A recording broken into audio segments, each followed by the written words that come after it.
And the people are just sort of saying, well, you know, we got to have our neighborhood. Yet this is an unusual place. This is not just unusual, it's exceptional. It's an exceptional place in North America. A mound site dating to that age. But again, there's no protection for it. We have to go beyond that education and interest. Well, we have to go beyond interest and get some education. And I'll just mention this and then move on. And that is, it's fine to collect artifacts, and it's fine to become interested in archaeology, but if you're not doing certain things, that is to say, if it's just about the things, if it's just about the collecting of artifacts, then it really is not archaeology. It's sort of an earlier forerunner of archaeology. It's antiquarianism. It's collecting artifacts. That's all it is. I even use the term sometimes fetishizing objects, of saying, look at this artifact, you know, isn't it great? And if you haven't recorded where it came from, then when you pass on or you pass the artifact on to someone else, no one else will. So it's a link to the past, and it's that incredibly important link to the past that allows us to tell something about the people who made and used it that's important for archaeology. That is to say, again, the story and the history of the people in the past. Some of the words that archaeologists use, recording, obviously, recording the site with the Louisiana Division of Archaeology, saying it's there. Who knows? 50 years from now, they may want to put up an airport or a bridge.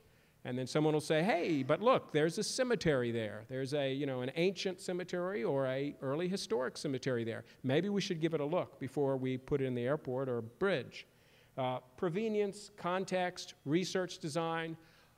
These terms basically refer to knowing where things are coming from and relating them to the landscape in order to say something about the people. That's my summary of those of archaeological techniques, the people, getting to the people and saying something. This is actually a site which I recorded, and I show some artifacts here, and this is in Acadia Parish, and I was surprised to find out that there were only 54 sites at the time in Acadia Parish, and the site was extensively potted, what we would call potted, or holes dug everywhere, and some of them had been refilled. Many of them had been refilled and moved on. I named the site Sabrina's Sandbox, and sort of a jest, kind of. I didn't mean it to be mean or anything, but that is to say that I found a pail, a sandbox pail with a girl's name written on it, Sabrina. And from the looks of it, there massive amounts of excavation had gone over here, and I estimated at least a decade, maybe 2 decades, 20 years of excavations going on at this site, which dates from about 1000 BC and later, a early woodland and late archaic site. And one of the collectors that showed me this site had shown me some of these artifacts, potentially very interesting site that we might be able to tell something about the people that lived there. However, as of yet, we don't know much at all, other than they were just there. Moving on, for some other bigger sites, Berwick Mounds, down around Morgan City. This is a place that always fascinated me. The Chitimacha capital, not according to James Cathcart, but this is a quote from Cathcart's journal, where he talks about the 4 Indian mounds at the time at Berwick or near Morgan City, which he says were veiled, the origin of which is veiled by the lapse of time. He describes them situated at right angles. He elsewhere describes them as flat-topped platform mounds. He says the largest of which was about 30 feet high. He dismisses that they were associated with the Chitimacha, although he recognizes that was the most likely connection. In fact, we would say, based on what little we know about this site, that likely it was an ancestral Chitimacha site, an ancestral Chitimacha mound site, based on his description of the mounds. However, then he says perhaps it was perhaps they were the work of the Attakapaw. Not likely, but it seems like a more likely connection with the Chitimacha. And then, of course, he offers his opinion on the Attakapaw, detestable tribe who are reportedly extinct.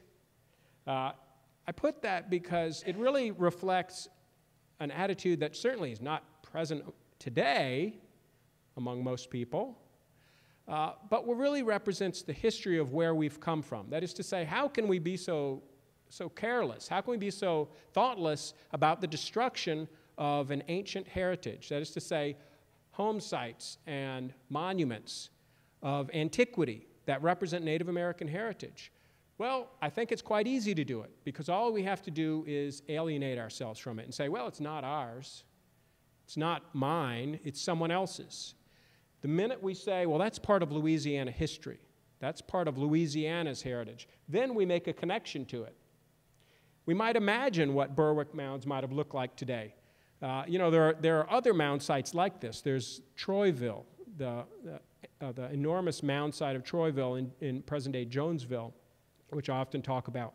But Berwick mounds might have had a mound that looked something like this. It may have been a Coles Creek, what we call a Coles Creek or Mississippian mound site.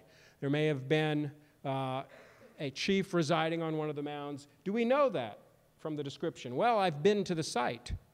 I've walked around and looked at it. And we don't know that.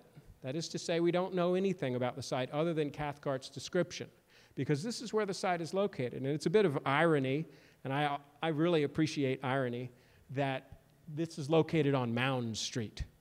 There are no mounds there. There are just streets, and it's a block, and there's, this is a bit of a dated picture. I don't know if Halliburton has moved on, but there's a mobile home park. And you might think, wow, what a great opportunity was missed. What awesome opportunity was missed. And you could then come at it from various angles, to learn about the past, to learn about this site, to learn about the Chitimacha's ancestry, to learn about Louisiana history. How about from an economic angle? To profit from cultural tourism, to have people come here, to have people come from the surrounding, I was going to say state, but really from afar, even internationally, to come see a prehistoric mound site with perhaps a museum. There are precedents. There are sites like that, Moundville in Alabama, Marksville in Louisiana. Well, that opportunity was missed, unfortunately. There are many other sites, and really close next to Berwick Mounds is another mound site, Fairview Plantation Mounds, which unfortunately was destroyed more recently. And that's also my best approximation of what the site, what direction you'd be looking at to see the mounds. Of course, it's a neighborhood now, and it was under construction when we were there. A little bit closer to home, that is to say, very close to where we are today, right? The airport, Lafayette Airport mounds, Indian mounds. I said I appreciate irony. Well, here's a little more irony. It's my belief, or I've come to believe, that people come to want to have an attachment to the past. People meaning community, groups of people. They want to have an attachment to the past, and they want to make that attachment in the landscape.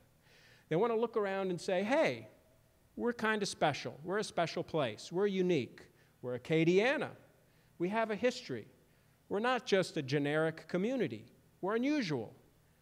Someone comes to your town, you know, you want to show them some places. You want to go show them a museum, or you want to show them something interesting about your community. Maybe they'll never return again. Maybe they want to go for a boat ride. Maybe you're hoping that the Vermilion is clean, right? Really clean that day, and that you don't run into any scenes. That happened to me, actually, after I moved home. You want maybe to take them to a mound site, Lafayette Airport Indian Mounds, and show them the Indian mounds there. Well, let's see, I actually brought a pointer so I could make this pretty clear. That is to say, as a young kid, I used to go here because I was told there were Indian mounds at the airport. So I always went down here and I always said, aha, here's the Indian mound, right here. In fact, if you go by the airport today in a boat, you see something that looks like how does my 6-year-old daughter say it? Huenormous? A huenormous mound? It's big. It's a big mound-shaped sort of thing. Is it an Indian mound? I can't say with certainty, but I don't think it is.